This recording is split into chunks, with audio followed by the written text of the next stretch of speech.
Guys, how y'all doing on this Saturday afternoon? This is the Club with the Man 1993, and I am here live for my live review, recap, whatever, wherever, of Smackdown from last night's edition, the December 18th, 2020 edition, and the go-home show of WWE TLC 2020, which takes place tomorrow night at 7 o'clock Eastern Time on the WWE Network. I'm pretty booked for this evening, so unless I do super duper late preview and predictions for TLC, and I'll probably be super tired, I probably won't get to do Eddie till maybe right before the show tomorrow night. But we'll see how that goes. As of course, I'm only going just nearby to my friend's house to watch. I'm not going, like 45 minutes north as I've been going normally for pay-per-views lately. So we'll see when I get the preview predictions in, hopefully. But this is going to be another recap. I have no grade for this show. I only watched half of this show's episode of SmackDown. And looking at the rest of the results, I didn't even bother going back and watch anything from the first hour because nothing really seemed to be too noteworthy and to be watching this episode of SmackDown. First off, of course, before we get started, I see that Robbie One Kenobi in the live chat. I mean, I'm not sure if he's in the live chat or not. Is he? He's not, but he sent me a little message. And let me see what Robbie has to say this time. Mike, as soon as I saw the graphic on SmackDown, I immediately thought of you, man. Because last night, remember, it wasn't the Slammy Awards. It was the Sammy Awards. Because Sammy, it's good to see you again, buddy. Because Bobby Lashley sounded a lot like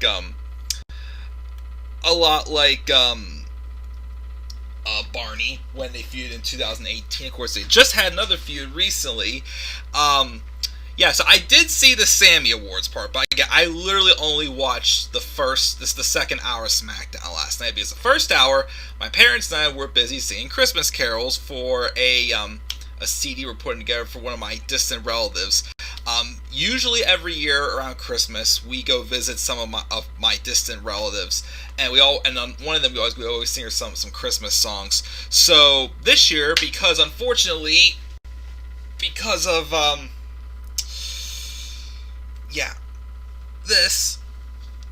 unfortunately, this year we're not going to be able to visit her. But we're making her a little CD, and we're sending it to her of us singing that way, of us actually there, and we were recording them last night. So that's why I didn't even bother to go back watching the first hour.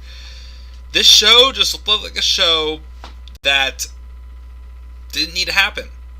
We didn't have to have this episode of SmackDown. If you missed this episode of SmackDown, you missed nothing. Except for Bianca Belair losing to Bayley, which we'll talk about that briefly.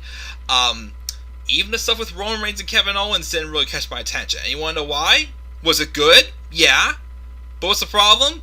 It's the same shit as we've been getting for how many weeks? This is one of those shows that, again, you didn't have to watch it, and you would not have gotten anything. So like I said, I didn't go back and watch the first hour, so I'm literally not giving this a grade, and more so just recapping what happened with this show. I actually turned it on. I started watching this show during Carmella's long promo. It basically just gives me thinking, okay, Carmella just likes to drink champagne, and she's just a snotty blonde. And they always have to play this seductive music when she's out. Why? Because she's a blonde. And that's probably the only thing the reason why they're... I'm not going on that rant again, but anyways, I'm just going to recap this show and just talk about it based off the bullet points, and I'll talk about more. And we've got JR and TN Couponer. Kevin Owens versus Roman Reigns is going to be one hell of a match. Oh, trust me, let me tell you something. That's going to be a hell of a match. That's going to be a hell of a main event this tomorrow night in that TLC match. That match is worthy of TLC. Which, again, if I do get time later on tonight, because I'm going out to dinner with my best friend after this, and then I am video chatting some friends from college for a couple hours tonight. So if I have time after that, which will probably be super duper late, I will do a quick preview and predictions because I have a little bit of things I'm doing tomorrow, so I'm hoping to still have time. Who knows? Anyways, also in a live chat, let me see here. We've got TN Couponers saying, "How are you? What do you think of Carmella's new theme and entrance?" I'm gonna be 100% honest, guys. I still haven't seen it yet, but if you want, I will play it on my phone here really quick because I have a little bit of wiggle room. Carmella new theme song. Let me see what we got here.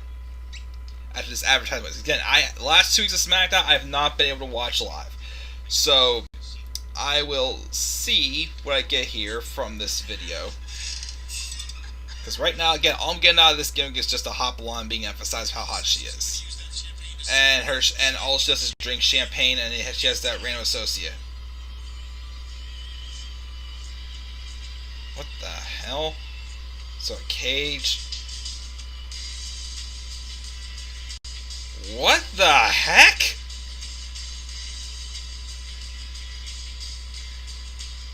Are you?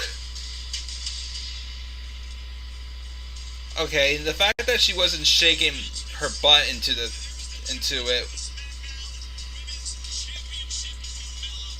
Yeah, all I'm getting out of it, 1, awkward, and 2, again, it's just emphasizing exactly what Vince sees her as. A hot blonde, which before when she was a heel 2 years ago, remember all she could do was super kicks? Now as a heel, all apparently she can do is slam champagne into someone's back.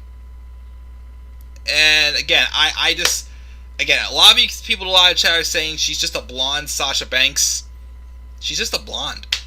Like a typical blonde that Vince would book. Why? Because Vince drools over blondes. I'm sorry, it was just awkward. Like, literally every motion Carmella does has to come with some type of like a seductive sounding sound effect, and it's a little bit weird. I'm not a fan of this gimmick because to me it feels no different. Was the first time she was a heel, and now they're trying to just make it even more weird and whatnot. So again, I'm not for it. I thought that entrance was weird.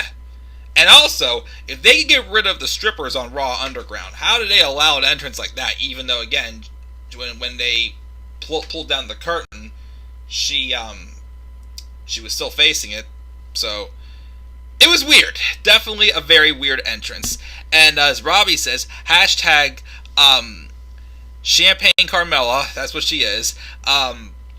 Reminds me to buy Vince a baby. Remind me to buy Vince a baby pib. Oh gosh, good one, guys. But yeah, let's just talk about the show real quick. Again, I don't have much to say about the show. Again, it was just a very pointless show with no greatness. So we're starting off the show with Kevin Owens once again demanding Roman Reigns to come out and face him. Roman doesn't come out, so he just shoots on Roman even more. Paul Heyman appears and just rips on Owens for returning to SmackDown. Like, how could you return to SmackDown? We beat the crap out of you. And then Owens had nothing to go back to search for it. So this was weird. Apparently, Kevin Owens went back to search for Roman, but then Roman came out, and Kevin Owens was watching Roman Reigns from the back on the TV as Roman cut his promo. And I'm like, what? What? That's like, why is this man who's trying to get his hands on Roman Reigns just seeing Roman, but literally not doing nothing about it? That was weird. So of course, he basically says that Owens needs to understand I'm the tribal chief, all that jazz. Finally, Owens comes out after staring at the TV screen for a while. And he goes to the ring, but then Jey Uso attacks Kevin Owens. Then Reigns joins the attack. And then Roman basically telling Jey to take out Owens completely tonight. Which, again, awesome. Except here's the problem.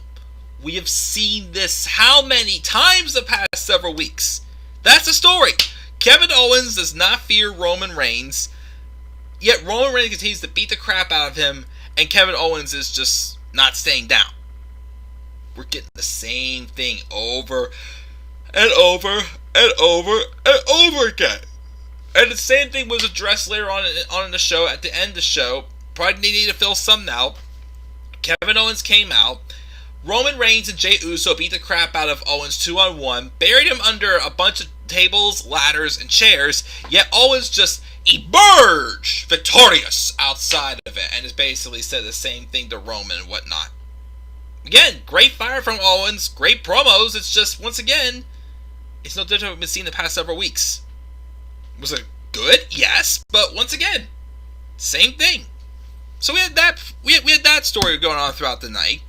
Oh yeah, I remember what I said for a few weeks now. The story between the Street Profits and Ziggler and Rude's been what? Oh yeah, that's right. As always, someone's got the tag team champions number because they kept beating the tag champions, whether it's 1-on-1 or whatnot. And then of course, the moment that they have a match, they won. Street Profits still won, anyways. Boring! And didn't need to happen at all. So that was pointless. We got that there. Ziggler and Rude are questioning the results of the match as referee afterwards. I don't know what the point that was. Jey Uso attacked Kevin Owens with the steel chair backstage. Bianca Belair was being interviewed. Bianca Belair was being interviewed.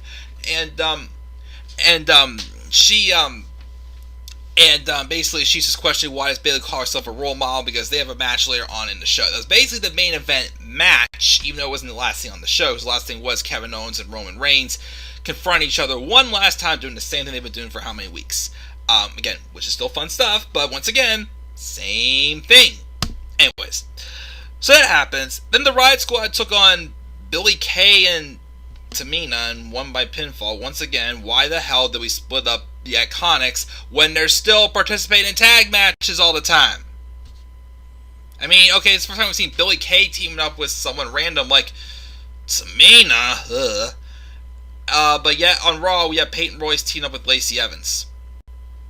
What happened to that Peyton Royce singles push we're supposed to be getting? Again, I'm questioning now at this point, what the hell was the point of breaking up the Iconics? When once again, you have absolutely no idea what you're doing with them, so why break them up? Oh, it's a shocker. Well, how's it a shocker anymore when we know it's going to lead to absolutely nothing? And of course, by the way, guys, I keep mentioning the Tree of Demand. Light it up, man. So we have that happening. Then we have Carmella's promo in the ring. Says it's a season to drink bubbly. Wonder that's an insult to Jericho.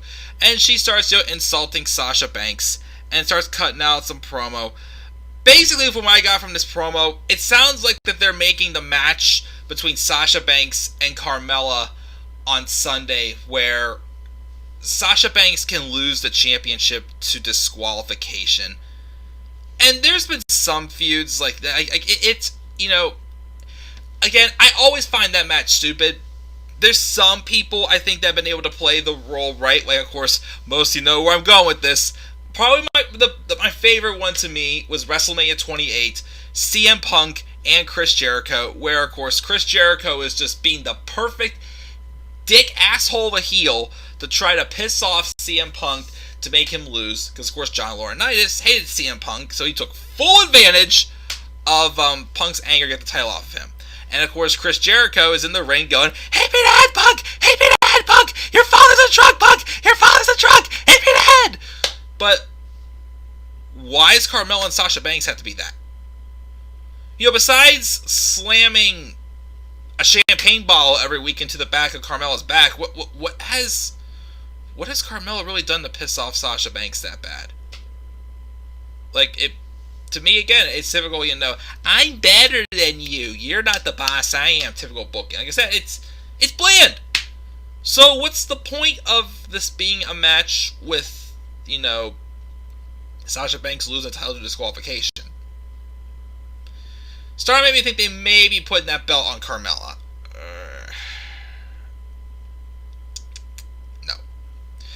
No. Like I said, if they could abruptly end Sasha Banks and Bayley, that they literally dragged us to get to that feud for how many years, just to put it on for 4 weeks?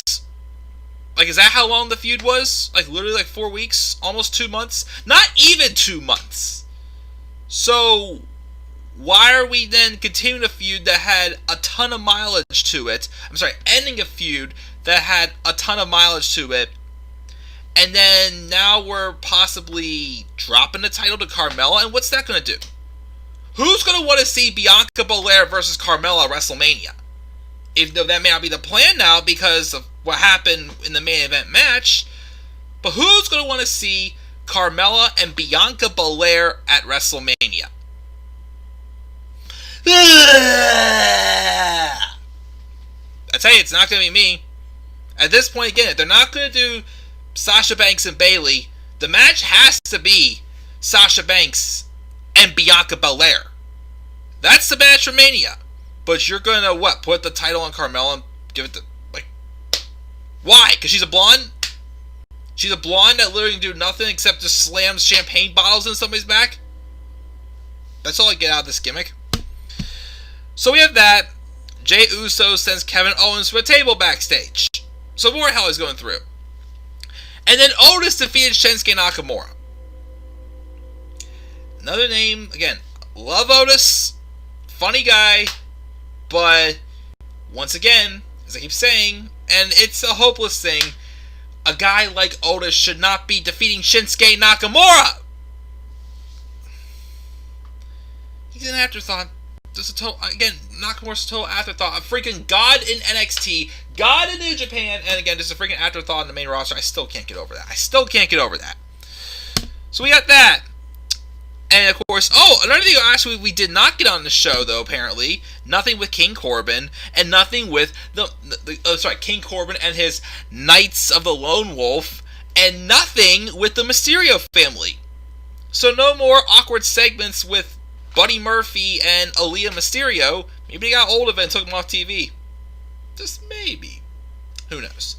So, yeah, there was none of that on the bright side. But, so then we have this segment. So, throughout the night, obviously next week they're bringing back the Slammy Awards. Well, tonight, last night on SmackDown, Sami Zayn hosted the Sammy Awards. And obviously each award was going to him. Until they got to Superstar of the Year, where obviously the cards were changed by none other than Big E, and Big E proclaims himself the Superstar of the Year, in which Sami Zayn gets pissed off, but Big E still attacks him and whatnot. Although,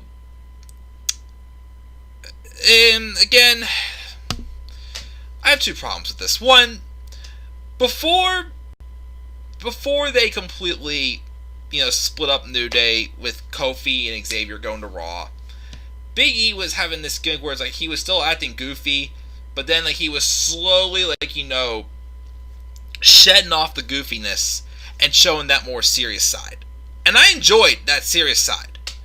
But, of course, probably one because, again, he's working with Sami Zayn, and Vince has to make, and even though Sami Zayn, I will stick up for him and say, I'm acceptable of this whole thing with him just winning by count out because he's doing the manipulations on his own. I still think, again, that they could be doing so much better with him.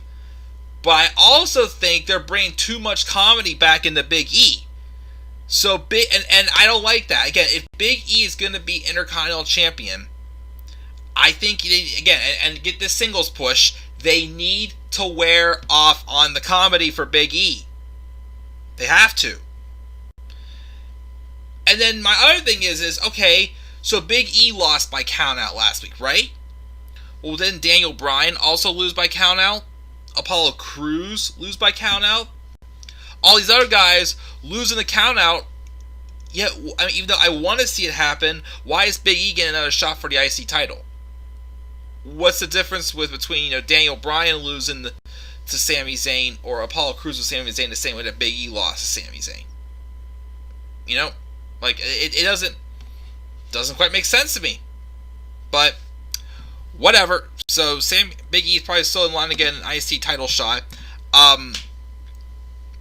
And then, of course, Bayley's bragging about, I put SmackDown and Women's Division title on the map, blah, blah, blah. Same thing we hear from every single heel. And then we have Bianca Belair and Bayley beats Bianca Belair. Again, I love you, Bayley, but you should not have been beating Bianca Belair. You've been losing all your matches ever since August. You've been losing all your matches. You lost to Sasha Banks. You lost, of course, the champion. You lost to Natalya by submission a couple weeks ago. Natalya! So you're doing nothing but losing, yet one of the biggest rising stars in the women's division still loses to you. Again, when they first started this feud, Bayley losing to Natalya was not good because, okay, if Bianca would beat Bayley, that would make Bianca look good. But then having Bianca and Bayley losing to Bayley after that doesn't make it look good either, and it makes no sense. None. And then we close out again with Roman and Owens and Jey Uso again, and typical stuff. Again, Reigns beats crap out of Owens. Owens can't stay down. That's all the bill we've gotten. And again, it was just no different. But that match is still going to be awesome on Sunday. Or tomorrow. And that's SmackDown. That's all I got, guys. No grade. Just, that's all I got. Live chat, what we got here. I thought the show should have ended with Owens laying out both of them. Oh, yes, it definitely should have. Maybe for once, Kevin Owens gets more offense on Roman Reigns. Because there's no way in hell Owens is beating Roman Reigns on Sunday. Just Owens still getting up, though, after every time Reigns beats him up, it's not going to do much. So I do agree, they should have done that. Nice Christmas tree, yes. And a good point about splitting up teams, definitely. But yeah, that's all I got for SmackDown, guys. Again, I'm leaving like 10 minutes to go eat dinner with my friends. So again, like I said, I'm going to go meet my one friend for dinner. And then, well, again, we're just picking up sheets, getting our 6th sheet run. Because those of you who follow me on Facebook know my best friend and I, well, I made the 12 days of Lukemas about my best friend. And one of them was 5 sheets runs. So now he says, well, we'll do our 6th sheet run, if you want to call it that. So who knows? So, yeah, so I'm going to go do a sheets run with my friend. Come back, and I'm going to video chat some friends for a couple hours. And if I'm still awake enough, I'll do some preview predictions for TLC. I still got to make the graphics before I go to bed tonight. If not, I'll try to squeeze them in tomorrow before the show. If not, I may not get to them. So we'll see. But I will possibly tomorrow night, since I'm not going to be as far away, possibly do a TLC review tomorrow night. And then we'll go from there. So that's the show, guys. Again, no grade for SmackDown this week, and you enjoy your weekend as well, TN Couponer. Guys, once again, what are your thoughts on SmackDown? I didn't really care. Leave your thoughts down in the comment section below. Slap a like on the video and subscribe or comment to my channel, and follow me on Twitter at DemandAirBoy93. Till then, guys, I'm checking out. Have a good rest of your day, and if I do my predictions, I'll see you guys later on tonight. Peace out, everybody.